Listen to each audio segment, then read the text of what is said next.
dar la clase de hoy. Además que tienen que haberlo hecho.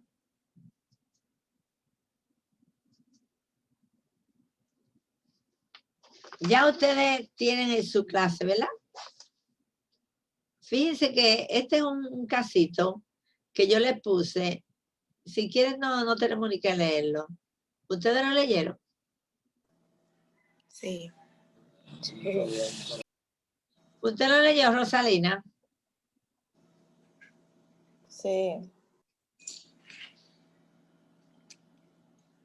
¿Están seguros que no me están engañando a mí? Bueno, pues léalo, Rosalina. Vamos a leerlo de nuevo. Justo antes de un viaje, anemia hemolítica, deficiencia de la GA6P, DH o fabismo.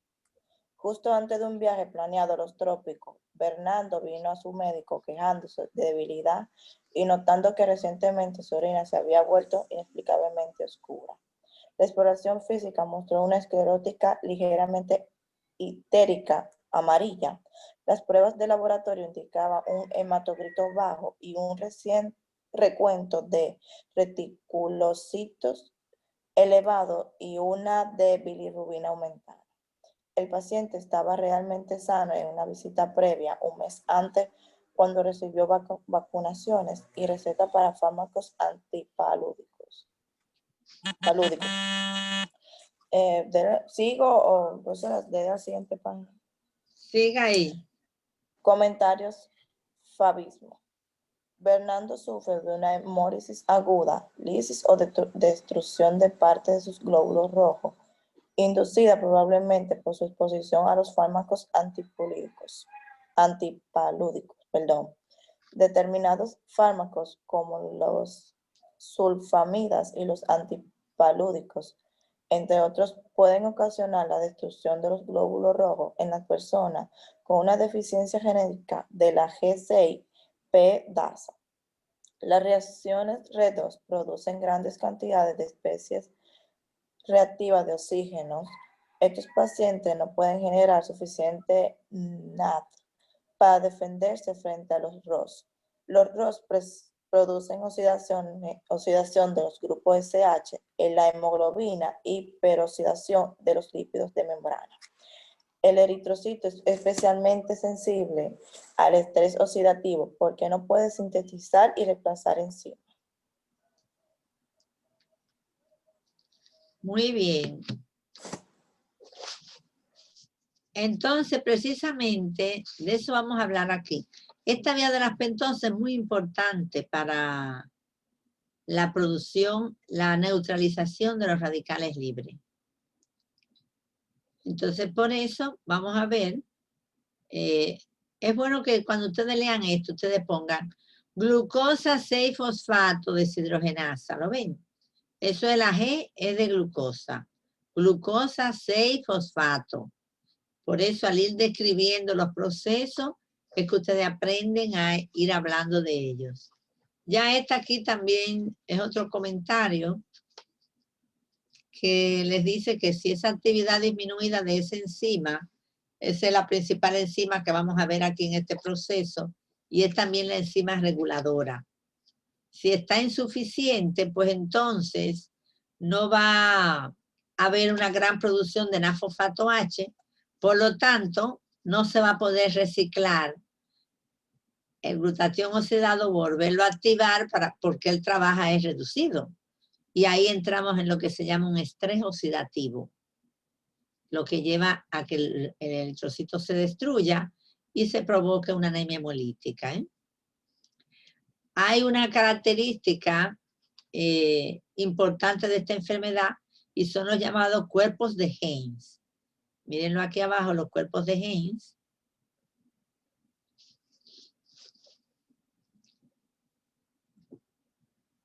Agregados de hemoglobina que están entrecruzados por sulfuro. Entonces se ve como un pedazo más fuerte porque son moléculas de hemoglobina que están pegadas una con otra y se distinguen cuando hacemos hacemos un frotis de sangre y lo teñimos. Entonces ahí, esto es un frotis, ¿lo ven? Un frotis de sangre, esos son los glóbulos rojos y miren cómo se ve. Pero también, cada vez que se rompe un glóbulo rojo, sale la bilirrubina que tiene adentro. Y esa bilirrubina sufre cambios. Y esos cambios que sufre la bilirrubina hace que ella vaya al torrente sanguíneo y presenta una coloración, el color amarillo. Entonces, cuando salen grandes cantidades, nosotros vamos a presentar lo que se llama la ictericia, porque la bilirrubina no es fácil de eliminar del organismo. Es un compuesto liposoluble. Por lo tanto, ella no va a salir en el agua. ¿Y cuáles son las vías que tenemos para eliminar vías, ¿cómo se llama? Vías lo que llevan es agua. Entonces, por eso, para nosotros salir de la bilirrubina, vamos a ver más adelante el proceso que sigue el organismo para eliminar esa bilirrubina. Si no podemos, porque se están rompiendo muchos glóbulos rojos, el proceso de eliminación de bilirrubina se recarga. Entonces hay que esperar. Y en esa espera, esa bilirrubina se va a los tejidos y me produce la ictericia. Este proceso, pudiéramos decir, esta vía, es muy interesante porque fíjense que esta enfermedad, aunque es una enfermedad que, como ustedes ven, es un defecto genético, que aún aquí no sabemos la cantidad de personas que pueden haber con esta enfermedad, pero sí sabemos que pueden ser muchas. No sé, no me recuerdo en cuánto es el índice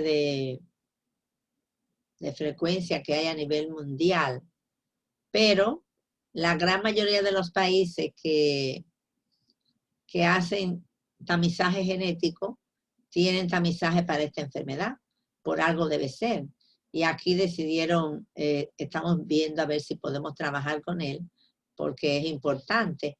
A ver, Génesis, ¿usted me quiere decir eso que estamos preguntando? Vamos a ver. Yo lo busqué y al parecer es una de las enfermedades ligadas al cromosoma X más comunes, que son muy comunes en la parte mediterránea o en personas con antecedentes de negros, de raza negra, y que hay más de 400 millones de personas prácticamente, y que las mujeres solamente son portadoras y los hombres son los que... ¿De uno en cuánto encontraste? La relación de uno en cuánto la encontraste. Déjeme buscárselo un pronto. Pero al parecer son los hombres que la demuestran y las mujeres son portadoras. Déjeme buscárselo. Pues. Sí, porque es ligado a X. Ustedes ven que Bernardo, que fue para esos lugares, vamos a ver.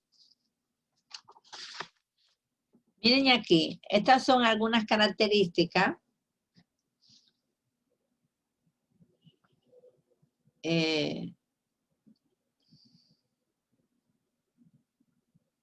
yo lo voy a leer porque ustedes, yo a veces pongo muchos esquemitas que nada más lo entiendo yo.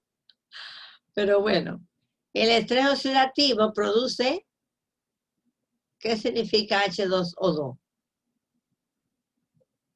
Peróxido de hidrógeno, ¿verdad? Ese peróxido de hidrógeno también no es bueno que haya gran cantidad. Entonces, si se produce, va a aumentar ese peróxido de hidrógeno. ¿Qué hace ese aumento?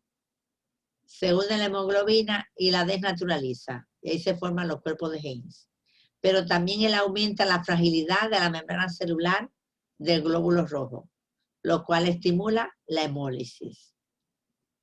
Pues si yo tengo déficit de esta enzima y caigo en un estrés oxidativo, esto va a estimular a que mis glóbulos rojos no puedan trabajar bien. Entonces yo voy a tener una hemólisis y voy a presentar anemia hemolítica. Ese estrés oxidativo nosotros podemos estimularlo. Normalmente se estimula cuando tenemos alguna infección. Es la forma más común de entrar en un estrés oxidativo. Cuando estamos tomando antibióticos, como el cloranfenicol y las sulfonamidas, que son antibióticos fuertes. Cuando, ¡ay, le faltó una T! Cuando tenemos antimalarios, le falta una T ahí, pónganle una T. Antimalarios, o sea, son medicamentos para la malaria, como la primaquina y sus derivados. Cuando tomamos antipiréticos, como los salicilatos, la aspirina. Cuando comemos un tipo de habas que se llama la vicia fava, son esas habas alargadas, blancas, que son amargas. Y también la ictericia neonatal que ocurre cuando el niño nace, que puede presentar este problema. Entonces, fíjense ustedes, cualquiera de esas situaciones ocurren en mi organismo y me van a aumentar mi estrés oxidativo. Pero si yo estoy bien y no tengo problema con la glucosa 6-fosfato deshidrogenasa, no hay ningún problema, yo logro resolverlo. Ahora, se instaura el estrés oxidativo y yo tengo déficit de esta enzima, entonces yo caigo en anemia hemolítica. ¿Están viendo la idea? Yo siempre yo tengo el déficit, pero a lo mejor lo hago lentamente, no es algo que me trae problemas, pero cuando me veo un estrés oxidativo fuerte por cualquiera de estas causas, entonces mi organismo responde y lo que responde es una anemia hemolítica, porque yo no tengo cantidad suficiente de esa enzima para poder disminuir estos agentes oxidantes. Vamos a ver cómo es esa vía que ya ustedes vieron qué gran importancia tiene porque nos va a mantener bien. Maestra, Ajá. yo también estuve leyendo que causa quemaduras graves en la mucosa. No sé a qué se debe eso realmente, pero yo estuve leyendo que decía que en la mucosa causa grandes quemaduras y se asemejan en las piel y en los ojos. Ay, pero yo no había visto eso, como que quemaduras. Vamos a ver, Génesis. Ya la encontré, profe. Mire, Medline me dice y otro estudio que al menos en Estados Unidos la población afroamericana, la prevalencia es de 1 en 10. ¿1 en 10.000? No, de 1 en 10 hombres. Es bastante, me parece. Y 1 en 10. Ajá. Cada 10 Sí, personas tienen Estados esa Unidos, deficiencia. Dígame, profe. Cada 10 personas pueden tener esa deficiencia. En la población afroamericana estadounidense sí. Ustedes ven, es muy frecuente. Y entonces, encontré, perdón, profe. encontré en otro estudio que estaban haciendo sobre un fármaco que era para la malaria y al parecer este fármaco activa la hemólisis. Hicieron una encuesta para saber al menos en África cuál era la prevalencia. Y dice que la prevalencia más alta en África subsahariana y la península arábica es de 32.5. 32.5. 5. Epa.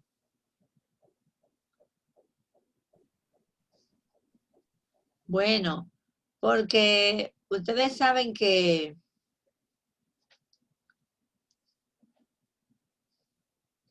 esto pudiera estar conectado con lo de la falsemia, ¿ustedes ven? Esas personas en el África, como es endémica la malaria, ellos, eso es la naturaleza, no es que ellos lo decidieron. Esos son problemas de las adaptaciones del ser humano y de los organismos, las especies en cada lugar, ¿verdad? Entonces, si ellos crean algún cambio en el glóbulo rojo donde no sea posible la vida, la malaria entonces no va a ocurrir. Porque en este caso, ellos crean el cambio, la enzima está mal, pues el glóbulo rojo, ahí no va a vivir el plasmodium.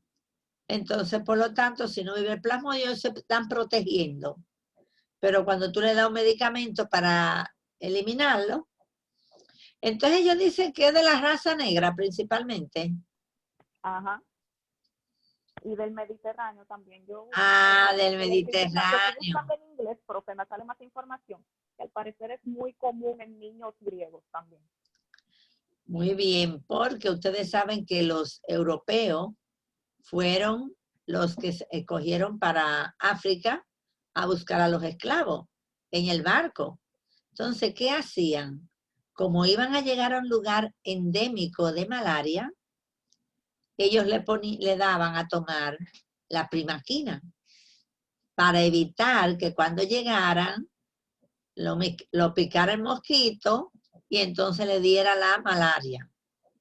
Entonces, ¿qué ocurre? Que como ellos tenían déficit de esta enzima, a ellos les daba hemólisis y morían antes de llegar a África. Pero no eran tantos, no era, aunque es muy frecuente allá, pero no eran todos los que se morían. Ellos mataron más africanos de lo que ellos pudieron morir, ¿verdad?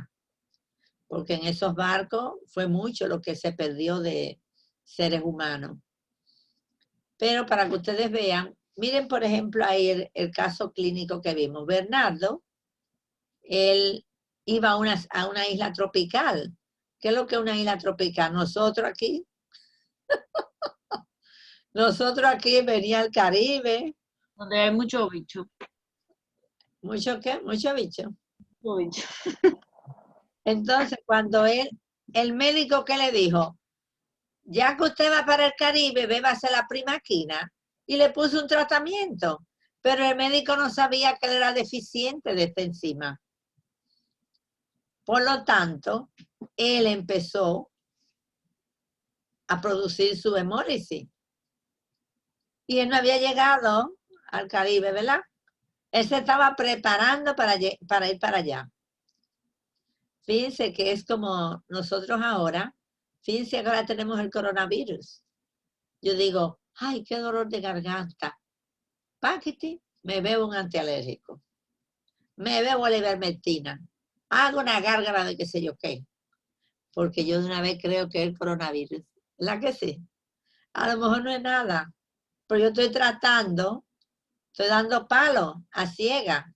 A ver, para evitar que ese proceso me dé. Eso mismo se hacía antes, que era mucho menos desarrollada la medicina. Usted va para ese país, que usted sabe que hay muchos insectos y se puede contaminar con muchas enfermedades, pues tómese esto para que vaya preparado. Ya cuando usted tiene en su cuerpo bastantes niveles de primaquina, cuando vengan y lo piquen, ya usted no hay problema, porque ya usted está asegurado. Pero ¿y esta enfermedad? Este déficit de glucosa cisfosfato deshidrogenasa, entonces ese déficit hacía que las personas murieran tratando de buscar una salida a una enfermedad que no le había dado, que no le había dado. Que yo le quería decir con respecto a todo lo que usted ha dicho, que por eso es que de ahí viene la importancia de los análisis y de todo lo que le mandan hacia uno, aunque sea para descartar, porque hay mucha gente que dice, ay, pero yo nada más vine por un dolor de cabeza, ¿por qué me están mandando a hacer tal y tal cosa? Mi hermano, usted no sabe, el que sabe el médico, era el que va a descartar, el que le va a decir qué tiene y qué no tiene. Porque mire cómo ese doctor le dijo a ese muchacho, bébase esto, y mire lo que le sucedió. Si lo hubiese hecho, por ejemplo, vamos a hacerle un examencito, porque se supone que todo el mundo anual o cada 6 meses tiene que ir donde su doctor, hacerse todo su análisis, toda su cosa para descartar. Si lo hubiesen hecho eso, lo hubiesen encontrado esa... Sí, pero esta no es una enfermedad de ese análisis general que te hacen de chequeo. Determinar la glucosa cisfosfato deshidrogenasa no es de rutina. No, profe, pero usted sabe que con los estudios pertinentes se detecta y, por ejemplo, Si si tú al estás pensando en eso, Winnie, si tú piensas en eso, claro, se manda a hacer el estudio. por eso Ya. es que hay que siempre, nosotros, a mí me gusta trabajar con los errores innatos del metabolismo. Entonces, mientras más conferencia uno da de errores innatos del metabolismo, tú piensas que todos los médicos que están ahí saben de eso. Es mentira, la mayoría no estudia los errores innatos del metabolismo. Por eso a veces, incluso pediatras, se le presentan niños con errores innatos, lo tienen en la cara, lo tratan por otra cosa, pero nunca piensan en el error innato. Porque la gente, los médicos pensamos en estadística, en base a estadística. Ah, bueno, la gran mayoría presenta tal cosa. Ok. Nosotros aquí ni siquiera tenemos, yo no sé si habrá llegado ya la prueba, yo creo que sí, que ya llegó. Hay una determinación por espectrofotometría de esta enfermedad de la glucosa 6-fosfato deshidrogenasa. Hay un estudio espectrofotométrico, pero el otro estudio es de estudio del gen. Entonces, figúrense ustedes, ¿tú crees que los médicos van a decir, déjame ver si a él le falta la glucosa 6-fosfato deshidrogenasa? No, no lo dicen. No lo dicen, porque no es una, ahora déjame ver si tiene una hemoglobina. Ese estudio de hemoglobina no va a salir nada. Un hemograma común no te va a dar eso. Una orina y una S no te dan eso. ¿Tú entiendes? Entonces hay que pensar en la enfermedad. Por eso que nosotros, en los estudios de errores innatos tienen que ser gente que sepan algo de bioquímica. Que cuando alumnos como ustedes, que cuando se gradúen van a saber mucha bioquímica. El que no sabe bioquímica se gradúa y es un médico más del montón. ¿Sabían? Esa es la gran diferencia. Hay dos ciencias fisiológicas que ustedes deben de aprendérsela lo más que puedan. Fisiología y bioquímica. Porque con eso cualquier funcionamiento en medicina interna, ustedes lo logran. ¿Está bien? Muy bien. Vamos a ver la vía de la pentosa. Esta es una vía, como ustedes ven, también se le llama vía de oxidación directa de la glucosa. Pero ese no es el único nombre. Miren cómo le llaman. Vía de derivación de la esosa monofosfato. Ruta del fosfogluconato. Ciclo de la pentosa y vía de las pentosas fosfato. Todos son nombres para ella sola. Una persona que tenga 3 nombres, ¿ustedes conocen alguna?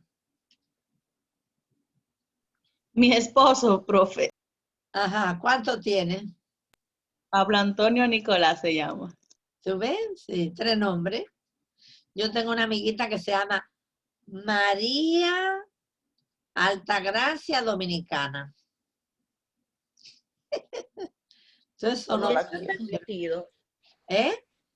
¿Y eso es permitido? Claro. Sí, tú le pones todos los nombres que tú quieras y un hombre que le puso 4 nombres. Ah, pues está Porque loco. yo tuve problemas una Hay vez. países que No, yo Yo me tuve aquí, problemas. que mandar el nombre a una lista para ver si está disponible o si es permitido. Yo creo que Alemania y no en sé si Nueva Argentina, Zelanda hace eso. en Al Argentina, mínimo no se ponían de acuerdo los papás y por eso le pusieron tanto nombre, porque ustedes 4 saben, nombres. ustedes saben por qué, España no permite ponerle de que cualquier nombre raro a los hijos. porque ustedes saben por qué. Por todos esos nombres que hay ahora rarísimos. No todos los nombres raros, profe, que hay gente medio loca que le pone Hitler y cosas a los hijos. Claro, Love, pero que love, son, yo me quedo. muchas Eso veces son tiene nombres. prohibido en un libro. Hay un libro que dice los nombres que no se le pueden poner a los hijos. Sí. Profe, pero yo iba a tener un inconveniente en pasaporte porque ellos, o sea, tuvieron que verificar porque yo tenía 3A al comienzo. O sea, porque yo me llamo Annie Angelina Alcántara. Y ellos dicen que eso ahora ya no es permitido, que usted tenga como, que usted pueda poner así como que tres iniciales iguales al mismo tiempo. Oh, es una Sí. locura. 3 letras Aquí, iguales. en Una este locura, país, sí. en este país. Sí, en pasaporte, yo no Eso sé es si es un nuevo. inconveniente de este país o es de allá en Santo Domingo. En Estados Unidos, ¿será? Seguro. No, hombre, no, eso no es un inconveniente. Lo que es inconveniente es que te le ponen unos nombres que tú ni lo puedes pronunciar. Yo tenía un alumno muy bueno, ortopedista ya, un muchacho alto, altísimo. ¿Sabe cómo se llamaba? Esmason. Esmason. ¿Por qué ese Esmason? Porque él tenía la primera letra de cada nombre de cada mes. E, F, M, A, enero, febrero, marzo, abril, mayo. Estos padres que inventan, Dios Pero mío, le están dañando el futuro a los 12 hijos. letras. Pongan esa letra, las 12 en la primera letra. Mi madre, ese muchacho yo no sé cómo él se crió y muy buen ortopedista que. Yo no sé Eso cómo le él iba se crió con ese nombre. Un nombre O los radical. nombres de antes. O los nombres de antes. Recuerdo, yo pasé cuando yo pasé, que roté por el Robert Reed, yo fui a un niño que estaba ahí y yo fui a ver su récord porque tenía que hacer un estudio. Ustedes saben que lo ponen a uno a hacer toda la cosa mala, es lo que hacen lo interno allá. Bueno, entonces estoy yo en eso y cuando veo, eso se llamaba Etivi. Etivi. Yo dije, Etivi. Y estaba la mamá y le dije, su niño se llama Etivi. Dice, sí, como Etivi Wonder. Etivi Wonder, figúrense. Uno tiene que quedarse así. Eso es lo que hay que evitar, que le pongan nombres que no existen. Entonces a veces te ponen la mitad del papá, la mitad de la mamá, paquete, y hacen un nombre. ¿Y qué es eso? Y profe, sí, miren, Profe, mi hermana tiene el nombre de mi papá al revés. ¿Tú ves? Al revés. Mi papá se llama Adonis y mi hermana se llama Sinoda. Y la han relajado. Chinola, Sinoda, Sinola. Ay, pobrecita. Ahora cuando ella se haga adulta, que vaya al Ella es juicio. adulta. Que haga un juicio y se cambie el nombre. No, ya le gustó. Yo lo cojo suave ya. Ya lo coge suave. Pues miren, Sí, ¿qué ella va a hacer? eso a mí ocurre aquí. me relajan, profe, por mi apellido. Aguas vivas, muy bien. Ajá. Bueno, miren, el bullying es terrible. Miren, tenemos todos estos nombres para un mismo proceso, porque cada nombre tiene su significado. ¿Dónde se localiza? En el citoplasma? Y podemos decir que aquí se oxida directamente la glucosa, liberándose NAD-fosfato H y CO2. Miren aquí el proceso, tiene dos fases. Fase 1, la fase oxidativa. Fase 2, la fase no oxidativa. Me gusta este esquemita de Strayer, porque miren cómo él presenta. Él le pone una tonalidad amarilla a la fase 2. Y la otra parte queda en la tonalidad blanca, ¿verdad? En la fase 1, miren cómo la glucosa 6-fosfato es convertida en ribulosa 5-fosfato. Claro, por varias reacciones en las cuales se libera, en dos de esas reacciones, se libera un NAD-fosfato H. Por lo tanto, aquí se liberan 2 moléculas de NAD-fosfato H. Esa ribulosa 5-fosfato se va a convertir en ribosa 5-fosfato, silulosa 5-fosfato o silulosa 5-fosfato de nuevo. ¿Eso qué me indica? Que aquí van a tener que entrar 3 moléculas de glucosa para formar 3 ribulosas. Una va a formar ribosa y las otras 2 van a formar silulosa. Esa es la primera fase. Ahora, en la segunda fase, esta ribosa va a comenzar a intercambiar, estas pentosas van a intercambiar entre sí y van a ir transfiriendo fragmentos carbonados de una a la otra. Aquí va a haber en la segunda fase transferencia de grupos carbonados. Y se van a formar todos los monosacáridos de diferentes clases que ustedes habían visto. Por ejemplo, vamos a tener ahí hexosas, pentosas, tetrosas, triosas e incluso la única heptosa que conocemos. ¿Cuál es esa heptosa? Miren, la acedoheptulosa, que tiene 7 carbonos. Entonces, como ustedes ven, déjenme ver, yo no sé si le puse más adelante, vamos a ver. ¿Cuáles son los principales productos finales de esta vía? El nafosfato H y la ribosa 5-fosfato, aunque el CO2 también es importante. Entonces, este nafosfato H, en vez de utilizarlo para la producción de energía, como lo hacíamos para que entrara al ciclo de Krebs, aquí se va a utilizar para procesos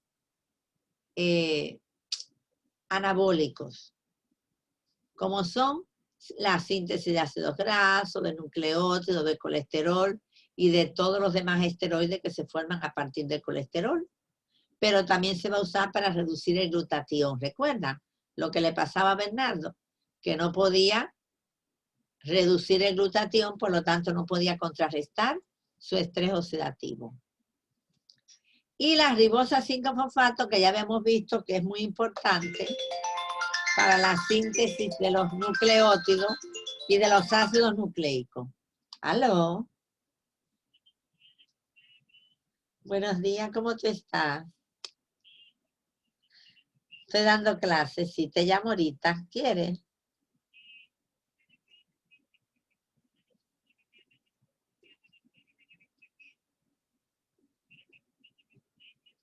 Ajá.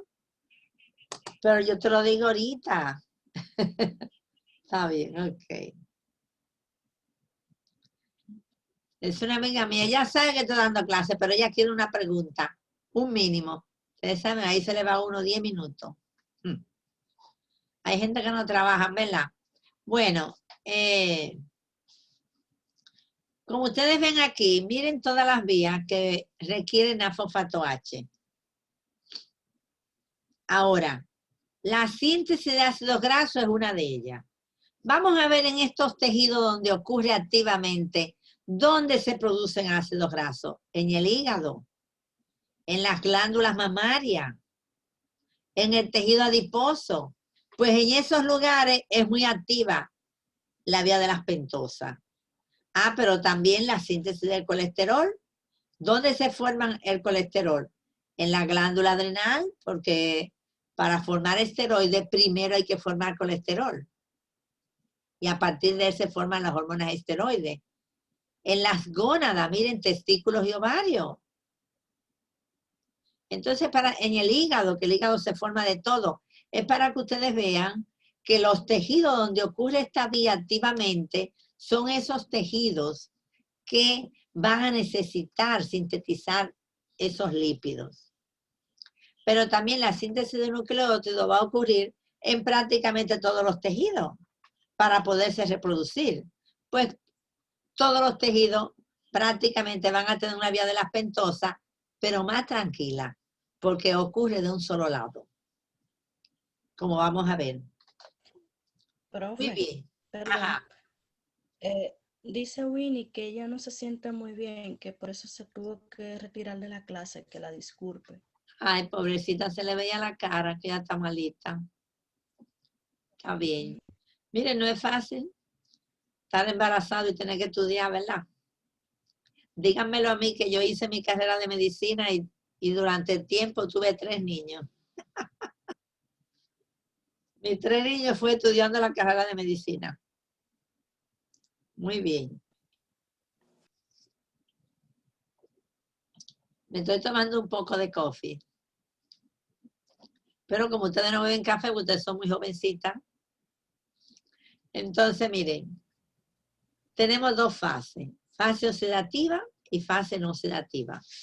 La oxidativa es irreversible y la no oxidativa final es reversible. Esta oxidativa va de glucosa 6-fosfato a ribulosa 5-fosfato. y la no sedativa de ribulosa 5-fosfato a glucosa 6-fosfato. Fíjense que cada vez que estudiamos las fases de una vía o de un ciclo, yo siempre le pongo de dónde inicia y dónde acaba, ¿eh? Cuál es el sustrato que le inicia y el producto que va a terminarla, aunque ese producto sea el que continúa la otra fase. Siempre es bueno ver el inicio y la terminación. Ahora, las enzimas principales también las señalamos. En esta fase oxidativa, las principales son estas dos: glucosa 6-fosfato deshidrogenasa y la 6-fosfogluconato deshidrogenasa. Y utilizan NAD-fosfato como coenzima.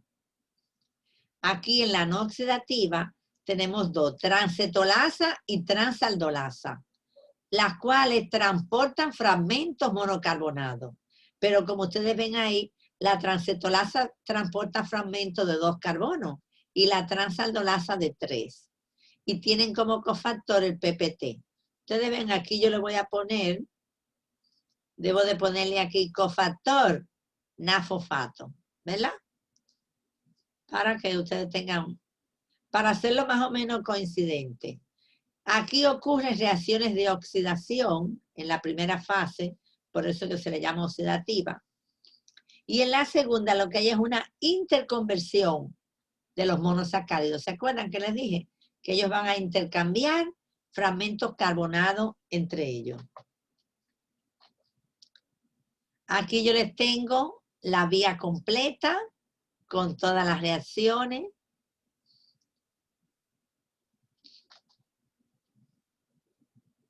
Bueno, pues aquí es que debo... Vamos a verlo entonces aquí por el detalle. La primera fase, de glucosa 6-fosfato a ribulosa 5-fosfato. La glucosa 6-fosfato entra y lo primero que le ocurre es una oxidación, pierde hidrógeno. Por eso se llama vía de oxidación directa. Acuérdense que la glucólisis primero ya se transformaba en fructosa 6-fosfato. En la glucogénesis lo que hace es que participe en la síntesis de glucógeno. Pero aquí inmediatamente ya entra la oxidan. Por eso se llama vía de oxidación directa de la glucosa. Y esa glucosa 6-fosfato deshidrogenasa le quita el hidrógeno, es libremente reversible. Entonces le quita el hidrógeno y se lo da a su portador, que es el NAD-fosfato. Y de esa manera se libera NAD-fosfato H. Lo convierte en 6-fosfogluconolactona. Ese doble enlace que está ahí es lo que identifica a la gluconolactona. Viene una lactonasa, esta es una estructura que dura poco. La lactonasa se encarga de introducir agua y de convertirla en el 6-fosfogluconato.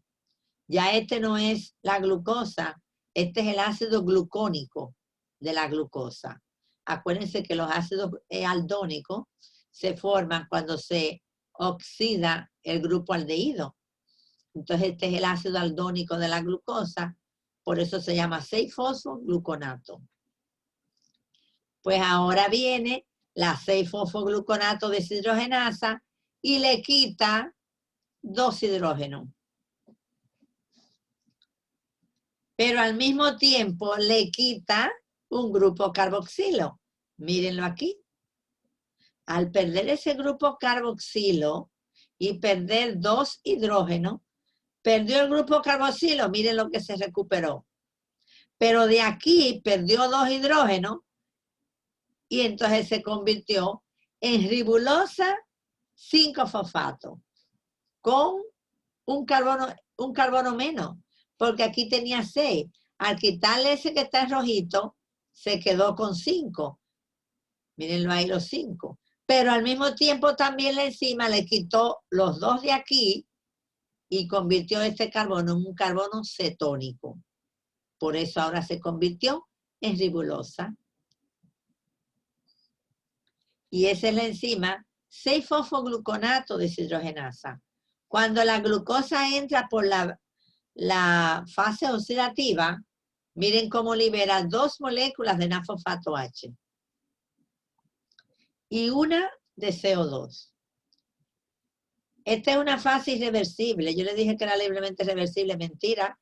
Todo eso es irreversible. Yo no sé por qué ellos le pusieron doble flecha, porque eso es irreversible. Eso va hacia la producción de ribulosa. No se devuelve, ¿eh? Muy bien.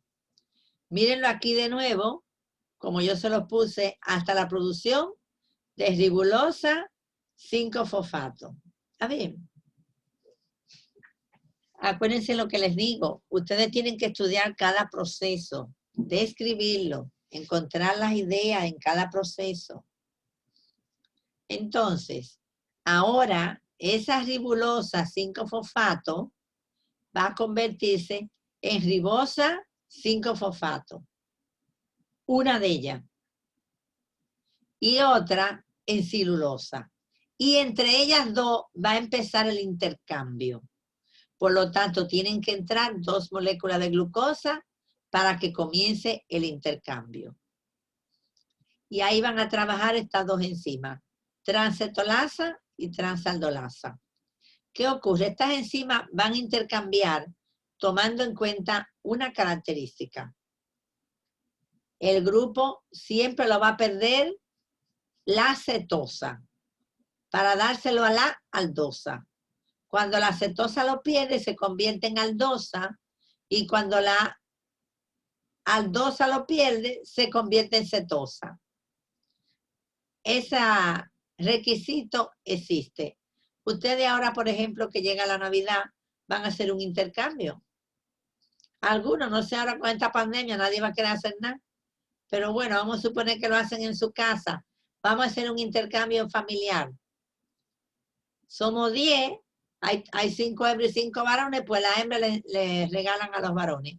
O no importa, lleven un regalo unisex y hacemos el intercambio. Pero entonces hay que decidir cuánto va a ser el regalo, el regalo, cuánto va a costar, o si se quiere regalar algo especial, qué día lo vamos a hacer, cuánta gente van a ir. Todas esas son cosas que hay que tomar en cuenta para un intercambio, ¿verdad que sí? No es tan fácil hacer un intercambio de regalo, que uno cree que es fácil. Nadie está conforme con lo que les regalaron. Todo el mundo piensa que gastó más de lo que había que dar. Pues entonces, eso mismo ocurre aquí. ¿Cuáles son los requisitos de este intercambio? Que quien va a donar los carbonos sea cetosa y quien lo vaya a recibir sea una aldosa. Pues vamos a verlo aquí en la lámina. Entre la ribosa y la celulosa va a ocurrir el primer intercambio. Cada una tiene 5 carbonos. A una le vamos a quitar 2 carbonos para dárselo a la otra. ¿A quién se lo vamos a quitar? ¿Quién me dice? A la cetosa, Claro, ¿cuál de esas dos es? Pues yo no le estoy viendo el nombre de cetosa ninguna. Ribosa 5-fosfato. ¿Cómo tú te das cuenta que es una cetosa? ¿Cómo se nombra la cetosa? ¿Vieron ustedes en Bioquímica 1? Añadiéndole el sufijo ulosa. ¿A quién es ahora, Lucero? Dígalo de nuevo. Sí, ya. A la que dice celulosa, 7-fosfato. Celulosa, aquí arriba estamos. Ok, ya. Va a reaccionar ribosa con celulosa. La enzima que se llama transcetolasa le va a quitar 2 carbonos a la cetosa para dárselo a la aldosa. Y la cetosa es la que termina en ulosa, celulosa. Por eso esa cetosa, al perder los 2 carbonos, se convierte en una aldosa, que es el 3-fosfogliceraldehído. ¿Lo ven? Y esta, que era una aldosa, al recibir los 2 carbonos, se convierte en una cetosa, cedoetulosa. Ella tenía 5, ahora tiene 7 carbonos. ¿Van conmigo? Sí. Para mí que están durmiendo la mayoría, ¿eh? Estamos aquí, maestra. Los que se duerman, los veré el próximo semestre. Profe, usted me estaba llamando. ¿Eh? Usted me estaba llamando. Y yo quería que tú me dijeras cuál es la cetosa, que ahora va a haber un intercambio entre estas dos. ¿A cuál le vamos a quitar los carbonos? ¿A cuál? Sí.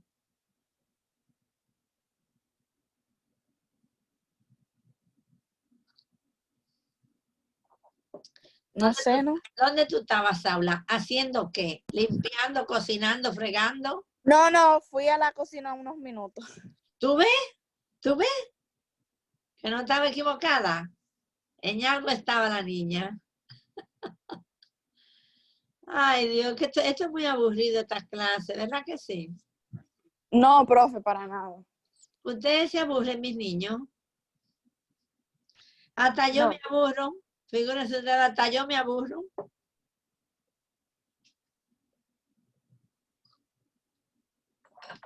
Si yo pudiera fregar al mismo tiempo que le doy la clase, yo la daría fregando allí en el fregadero, ¿sabían? Porque después que termine tengo que fregar. Muy bien, vamos a ver. Le vamos a quitar los 3 carbonos porque ahora aquí trabaja la transaldolasa, que ya transfiere 3 carbonos. Vamos a ver, Dangelin, ¿a quién le vamos a quitar los 3 carbonos?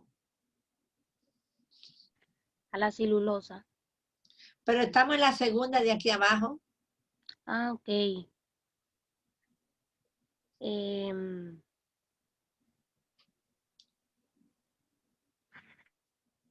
A la pseudocelulosa. Pseudoheptulosa. Ajá, pseudoheptulosa. Pseudoheptulosa, 7 fosfatos. Si le quitamos 3 carbonos, que ella que tiene 7, ¿con cuánto ya se va a quedar? Con 4. ¿Lo ven? Y pasa de una cetosa, pasa a una aldosa. Con 4 carbonos. Pseudoheptulosa pasa a eritrosa. Y esta que tenía 3, al añadirle 3, se convierte en una cetosa, que es la fructosa, que tiene 6 carbonos. ¿Están conmigo? Es un intercambio. Estas enzimas lo que sirven es para transportar fragmentos carbonados de un monosacárido al otro y así realizar un intercambio de, vamos a preparar prácticamente todos los monosacáridos aquí. Ya ese es un producto. La fructosa 6-fosfato sale. Esta eritrosa reacciona con otra molécula de celulosa, la tercera molécula de glucosa que ha entrado al sistema. Por eso hay que formar 3 moléculas de ribulosa 5-fosfato. Por lo tanto, hay que utilizar 3 moléculas de glucosa 6-fosfato. Pues entonces ahora está... Es de allá, de la universidad. ¿Quién? La que trabaja contigo. Francisca. Ajá. Espérense un momento, que me están llamando de la universidad.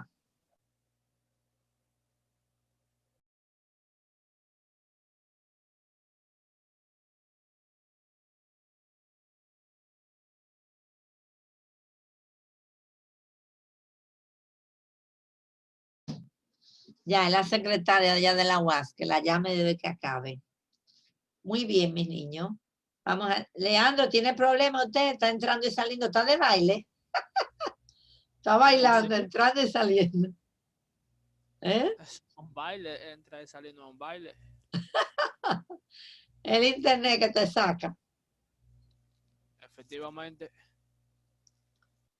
Bueno, miren. Ya se produjo una fructosa 6-fosfato. Pues la eritrosa que quedó va a reaccionar con otra molécula de celulosa 5-fosfato. Y aquí va a trabajar de nuevo la transcetolasa, la que transfiere 2 carbonos. Vamos a ver, María Teresa. Aquí, ¿cuál de las dos va a perder los 2 carbonos? ¿O la eritrosa o la celulosa? La celulosa, Muy profesora. bien, muy bien. La celulosa pierde los 2 carbonos y se convierte en 3-fosfogliceraldehído, ¿no ven? GAP significa 3-fosfogliceraldehído o fosfogliceraldehído en inglés, ¿verdad? Y esos 2 carbonos se le ponen a esta que tiene 4 y se forma otra de 6, que es la fructosa 6-fosfato.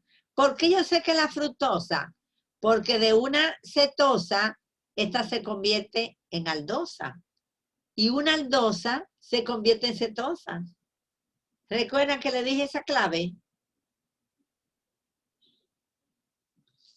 Yo le veo la carita a ustedes de que están en el mismo limbo. A ver la demás carita, a ver cómo es que están. ¿Están por el limbo todos? Cara de limbo. A ver la carita de limbo. Cónchole, yo le digo a ustedes, esto es grande. Johanny, esto es grande.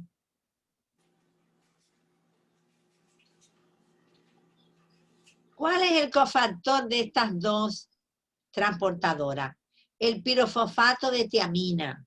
Porque el pirofosfato de tiamina transporta fragmentos carbonados de 2 y de 3 carbonos, aldehídos también.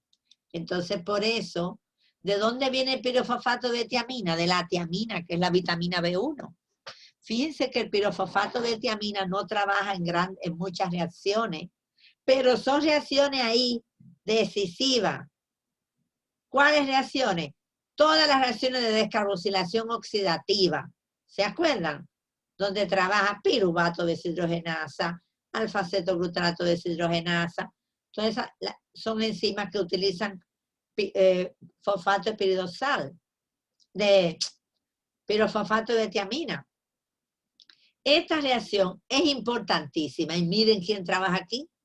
El pirofosfato de tiamina. Este es un proceso que trabaja al mismo tiempo que la glucólisis. ¿Por qué? Porque fíjense ustedes cómo esa fructosa 6-fosfato va para la glucólisis.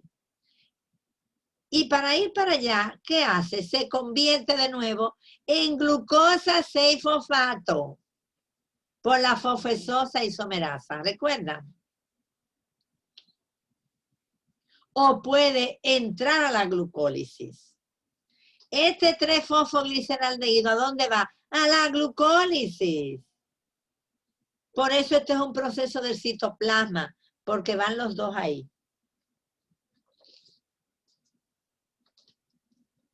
Miren aquí. A mí me fascinan estos esquemas porque le van explicando con colores. Estos son del libro de Strayer. Él le va explicando con colores cuáles son las partes. Miren, este azul se combina con el rojo. ¿Y qué ocurre? Es la transcetolasa la que trabaja aquí. Ella va a tomar 2 carbonos de la cetosa y se lo va a dar a la aldosa. Por eso la cetosa se queda con 3 y la aldosa tiene ahora 7 y tiene los 2 que le dio la cetosa. Miren cómo se ven en azul. ¿Ustedes ven qué bonito?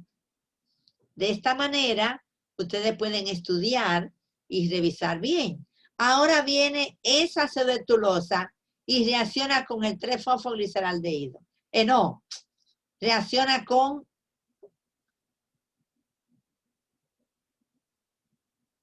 vamos a ver.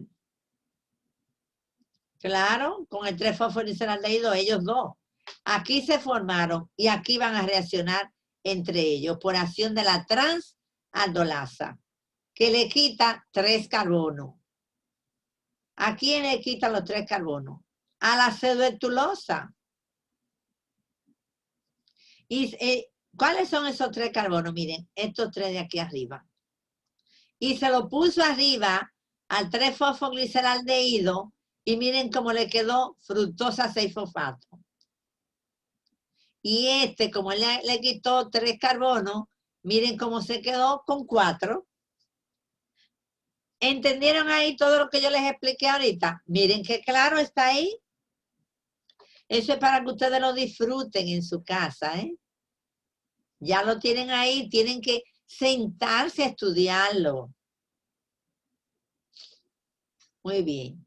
Esa eritrosa que se liberó va a reaccionar con una celulosa nueva.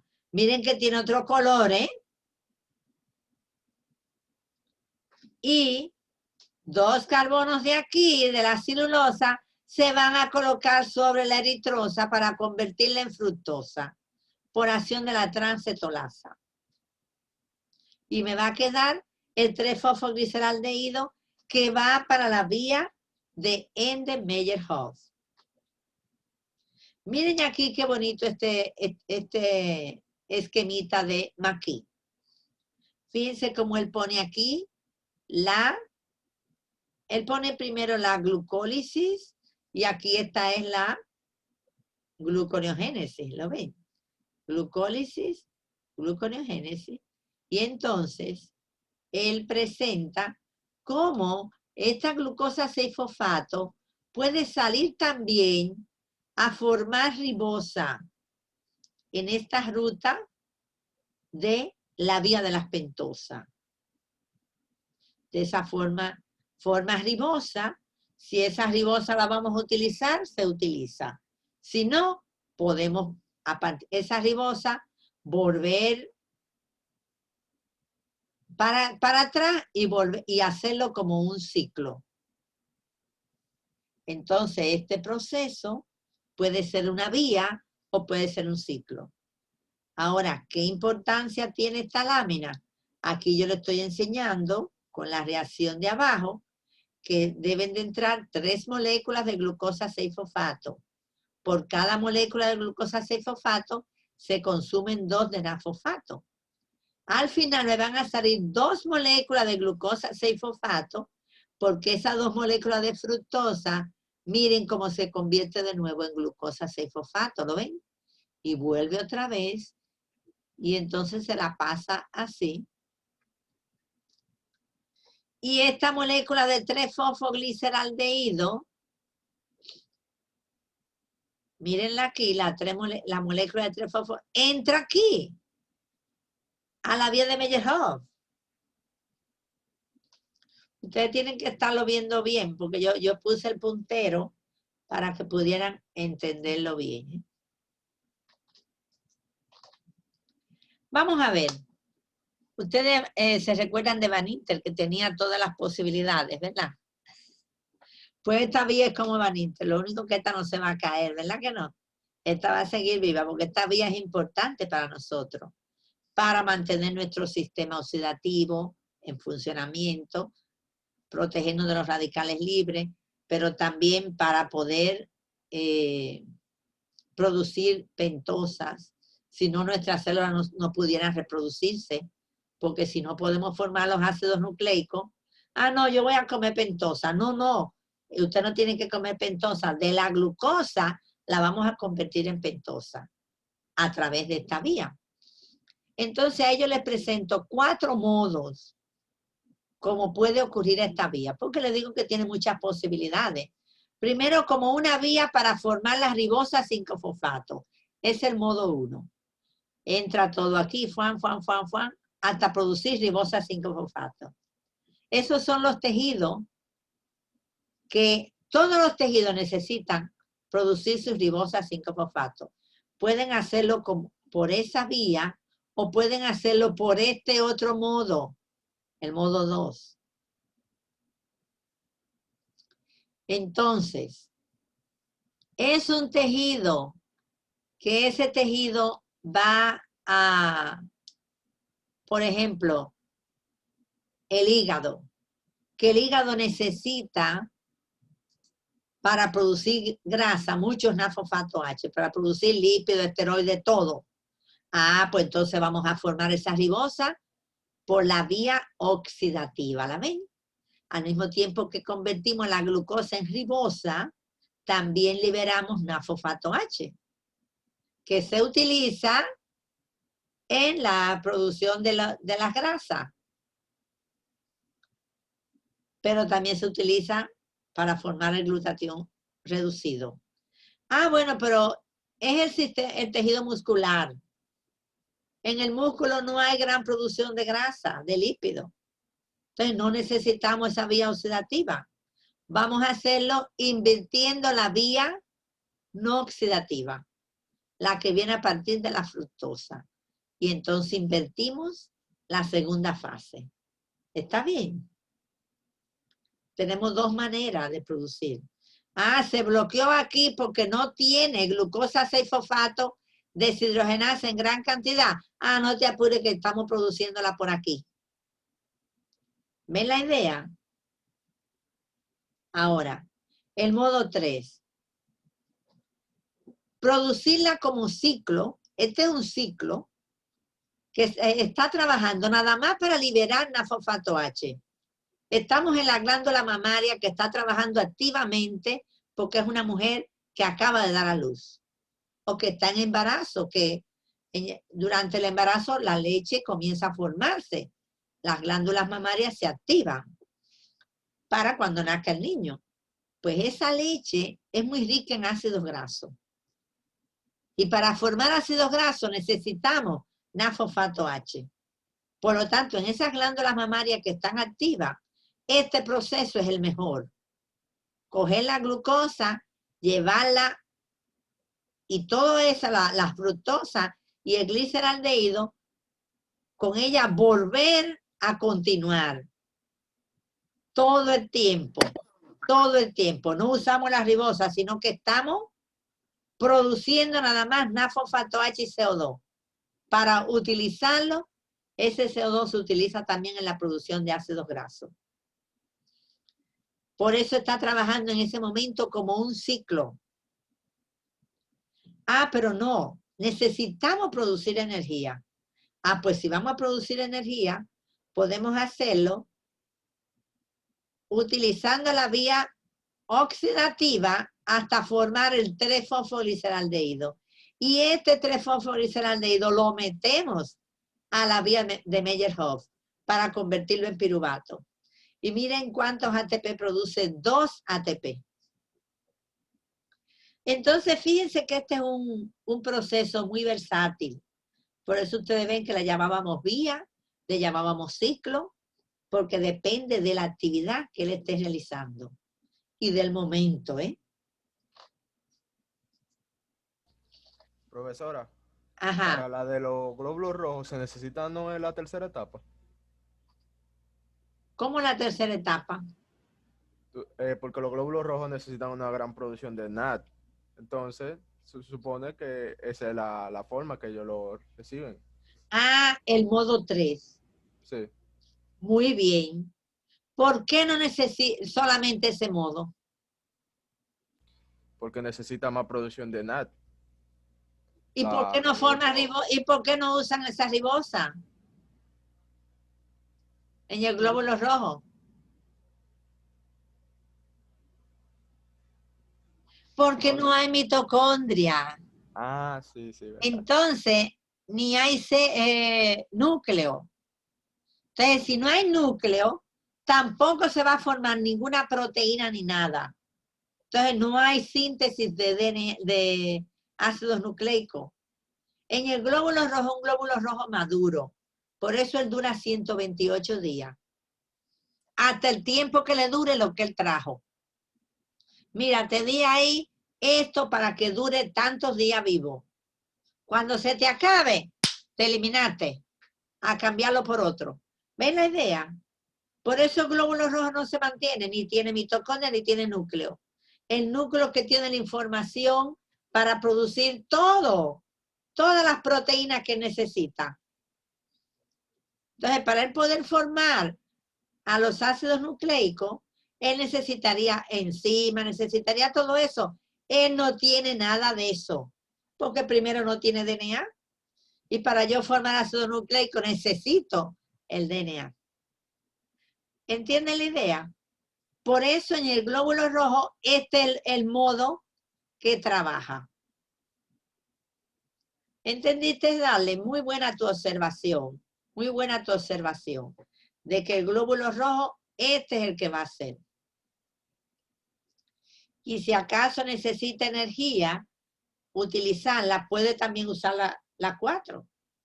Porque nada, él no va a utilizar a la ribosa 5-fosfato. Solamente los tejidos que pueden reproducirse, duplicarse, son los que van a realizar este proceso como una vía para liberar ribosa 5-fosfato. Este proceso es muy interesante. Lo que pasa es que a veces no lo entienden porque no lo explican bien y uno no llega a coger la idea. Miren aquí la enzima reguladora. Glucosa 6-fosfato deshidrogenasa. Precisamente la enzima que puede estar deficiente en algunas personas. Efectores positivos, efectores negativos. ¿Qué me indica eso? Que su regulación es por modificación alostérica. Pero también es una enzima que su síntesis está estimulada por la insulina. La insulina no solamente estimula a la glucólisis, también estimula la vía de las pentosas a nivel del hígado. Aquí yo les puse, ¿cuáles son las funciones de ese NAD-fosfato H que formamos aquí? Participar en la biosíntesis, que son los procesos del anabolismo. Mantener el glutatión reducido, que es el que trabaja evitando las especies reactivas de oxígeno, o que se llaman ROS, que son los radicales libres. Pero también, a nivel de los glóbulos blancos, se produce mucho NAD-fosfato H para trabajar eliminando las sustancias extrañas que entran. Entonces le puse un mínimo aquí. En el hígado, ese NAD-fosfato H participa en la síntesis de ácidos grasos, colesterol y nucleótidos. Esa es la primera función. En los neutrófilos, ese NAD-fosfato H, con la NAD-fosfato H oxidasa y oxígeno, produce peróxido de hidrógeno que mata a las bacterias. Le crea un desequilibrio como el que produce en el glóbulo rojo y la bacteria se rompe. Y la acción en el eritrocito, ese NAD-fosfato H, sirve para formar el glutatión reducido. ¿Qué hacemos con el glutatión reducido? El peróxido de hidrógeno lo convertimos en agua. Ahí debería decir 2 agua, porque con H2O2, no. Sí, 2 agua. Muy bien. Entonces aquí yo les puse cómo trabaja para convertir al glutatión oxidado en glutatión reducido. Tenemos estas dos enzimas, la glutatión reductasa y la glutatión peroxidasa. La reductasa es la que utiliza ese NAD-fosfato H que liberó la vía de las pentosas para convertir el glutatión oxidado en reducido. ¿Qué significa? La estructura del glutatión, miren la que abajo. ¿Qué tiene el glutatión? Un grupo sulfidrilo que proviene de la cisteína, porque él tiene 3 aminoácidos, gamma-glutamato, cisteína y glicina. Esta cisteína tiene un grupo sulfidrilo. Cuando ese glutatión está solo, él estaría así, con el grupo sulfidrilo de la cisteína. Cuando él hace su trabajo, él se combina con otro igual a él y se forma un enlace por puente disulfuro. ¿Se recuerdan de esos enlaces? Entonces, reducir el glutatión significa romper ese puente disulfuro y liberar 2 moléculas de glutatión con grupo sulfidrilo cada una. Esas 2 moléculas de glutatión reaccionan con el peróxido de hidrógeno y lo convierten en agua. Aquí debería de estar el peróxido de hidrógeno aquí abajo y el agua arriba. Yo sabía que a mí me había ocurrido algún cambio, pero siempre se me olvida cambiarlo. Lo puse al revés. Pero ya ustedes saben que esta flechita yo tenía que ponerla al revés. Ese glutatión reducido cambia el peróxido de hidrógeno en agua. Ya ese peróxido de hidrógeno no le va a hacer daño al glóbulo rojo. Ah, pero si no tengo NAD-fosfato H, porque la vía de la pentosa no está trabajando, el glutatión no lo puedo reducir y el peróxido de hidrógeno se acumula y me destruye los glóbulos rojos. ¿Qué es lo que ocurre? Una persona con déficit de glucosa 6-fosfato deshidrogenasa que no puede formar el NAD-fosfato H suficiente, entonces el peróxido de hidrógeno aumenta, que es un radical libre también. Mírenlo aquí arriba. Ese peróxido de hidrógeno aumenta y me va a destruir la membrana del glóbulo rojo. Y ahí viene la hemólisis. Pero también ya esto yo lo voy a dejar para que ustedes lo estudien porque está muy bonito, ustedes lo pueden hacer solo. Cómo otras hexosas se convierten en glucosa para entrar en esta vía. La vía central es la vía de la glucólisis, para degradar todas las moléculas de monosacáridos que debamos convertir en energía. La galactosa vamos a convertirla en glucosa y miren dónde entra.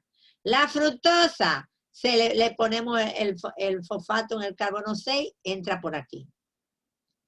O la fructosa puede también a nivel del hígado formar este o formar este.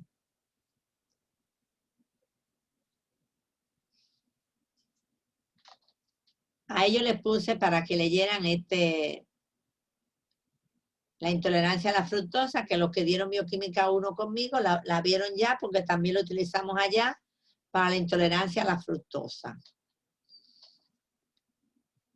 Entonces, como ustedes ven, la manera central de ponerle el fosfato a la fructosa es llevándola a fructosa 1-fosfato. Por eso, cuando vaya a entrar al metabolismo, a la glucólisis, ella puede entrar como gliceraldehído libre o como fosfato de hidroxiacetona. Alguna cantidad de fructosa puede ser convertida en fructosa 6-fosfato por la hexoquinasa, pero es muy poca, porque la hexoquinasa es más afín a la glucosa que a la fructosa, ¿verdad? Ella tiene una enzima que le pone el fosfato y la convierte en fructosa 1-fosfato, que es la fructoquinasa. Esta es la reacción central. ¿Y por qué se dieron cuenta que esta es la reacción central? Porque a veces hay personas que no tienen fructoquinasa o no tienen la fructosa 1-fosfato aldolasa o aldolasa B y presentan trastorno. Intolerancia a la fructosa. Mírenlo aquí. Puede ser por deficiencia de la fructoquinasa, esta la que le pone el fosfato para convertirla en fructosa 1-fosfato, o puede ser deficiencia en la que la rompe en dihidroxiacetona y gliceraldehído. Cualquiera de esas dos deficiencias. Esta es la deficiencia, esta 3, que también está representada aquí, es la deficiencia de aldolasa A. Pero esta es la aldolasa B, ¿lo ven?